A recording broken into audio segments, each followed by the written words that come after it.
So I loved this question because it's actually connected to the brand center for me.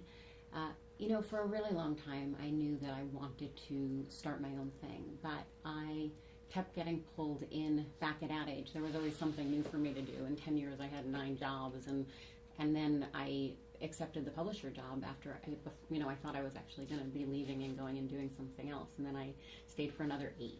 So I kept saying I was going to go do this, and at a certain point I realized, I'm really going to have to go do this. Otherwise, I'm going to look back and regret that I never kind of took the leap. But I was here for a brand center meeting, and one night we were at the bar afterwards, and Helene Spivak asked me a very powerful question. She said, is it time to go? And I said, I think it's time to go. She said, have you accomplished everything that you set out to accomplish there? And I had arrived there when I was so young that I thought I was staying for 2 years, so I had certainly accomplished that. But it was a really thought-provoking question. So it pushed me to say, if I'm really going to go, what are the last things that I want to get done? And I made myself a list of 3 things.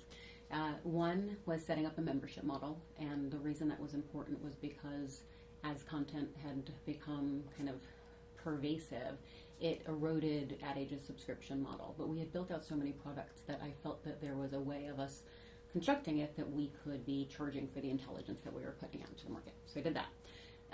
The second was with everything that was happening with the awards programs, I believe that awards are an important part of the advertising industry, but because they had turned into such big businesses, they were recognizing things in ways that the world didn't work anymore.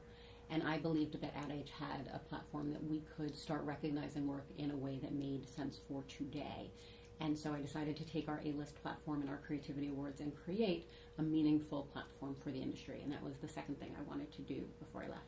The third thing was this fun idea that I had had forever called Karaoke for a Cause, where I wanted to get the industry together to do something really silly and make it for charity.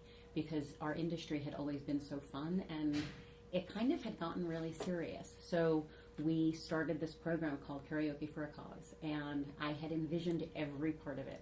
Agencies coming, we had 10 agencies come to compete, and they came, they hired coaches, they came in costume.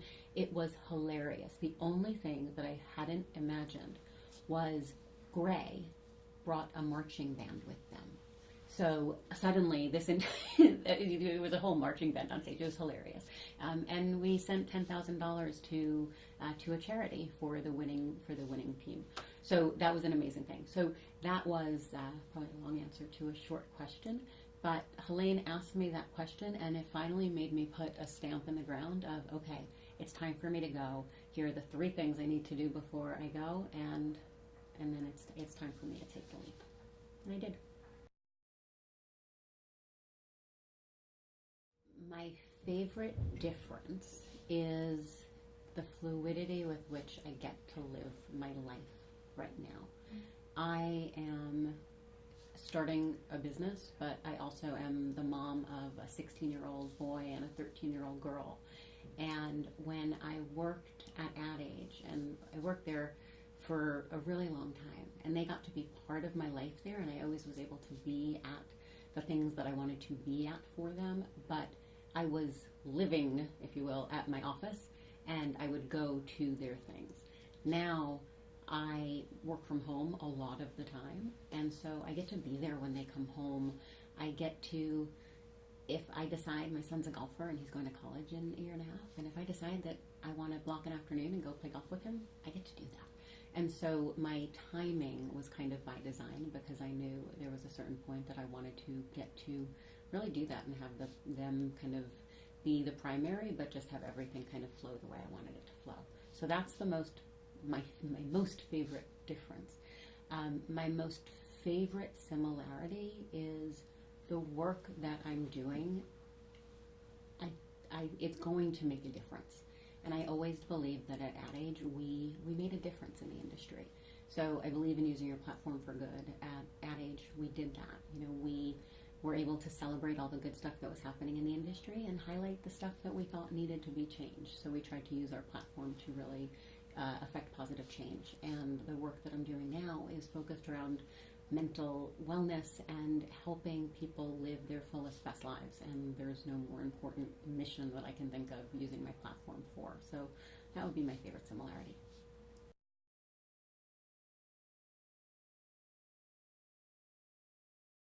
Be open, be vulnerable, be honest, be real. You will only create the environment that you allow to be.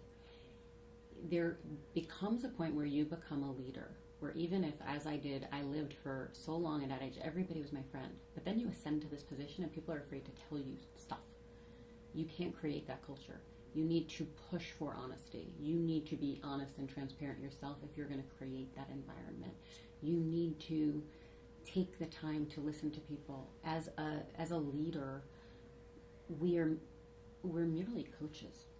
The best leaders are the ones who focus on bringing out the best in their people. And bringing out the best in their people means letting them make mistakes and using those as learnings, and making sure they are taking time to do the things that light them up. I once convinced my boss that she was going to only get the best out of me if I was able to go for runs in the morning, and able to go for runs in the morning after working hours had started, because I had just had a baby and all of that good stuff. But that was the only way that me running helped her with our business. So understanding what lights your team up and letting them do the things that light them up is going to have them show up in the best possible way for you. But you need to be open to letting that happen.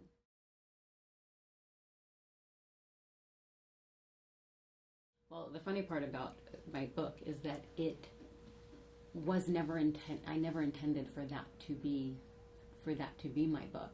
The book, I never actually thought I was writing a book. The book was inspired by me waking up one morning with these words in my head that made me realize that I had been living something, experiencing something that really was about personal evolution and business evolution.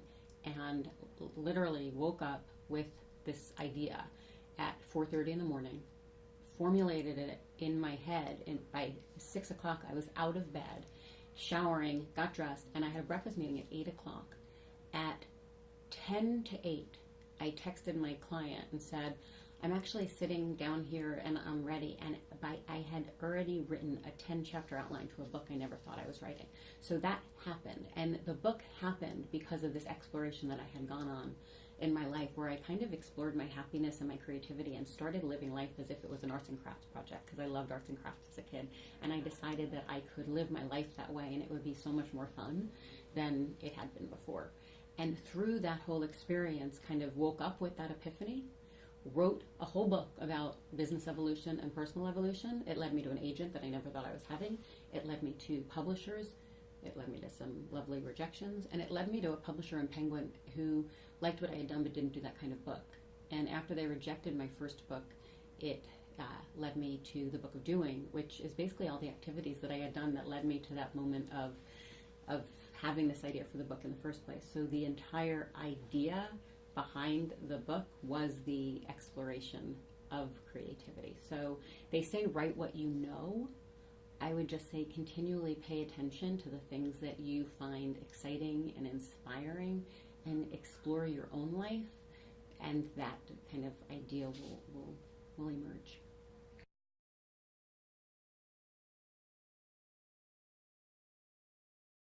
Yes. I think a couple of things. Set yourself up really well. Make sure you have a kind of a little bit of a cushion so that you can have a bit of a strong stomach, because it's hard to go from having a salary to having none. I can tell you that. Realize that the things that you might be able to afford when you're working that full-time job they may not necessarily be your must-haves, right? So rethink kind of what's important to you and what you really do need to spend money on, and talk to a lot of people. And before you go off and do it, in advance, create a support network. because you want the people who you can run to when you have a question, you need advice, you need them to kind of talk you off a ledge, like, oh my God, please tell me I'm not crazy. You just need that support system. And I would say make sure within that support system are people who have done some version of what you're trying to do, even if it's just another entrepreneur who's been through the experience of it. Because I will say, for me, most of the people in my world had established jobs at established companies. I had never really lived through somebody starting a company. So there were moments that I was feeling a little crazy.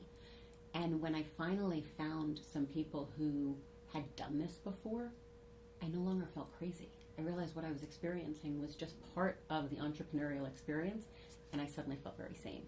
So put together that network of people who just love you and people who can really give you solid advice and guidance so that you can move your idea forward.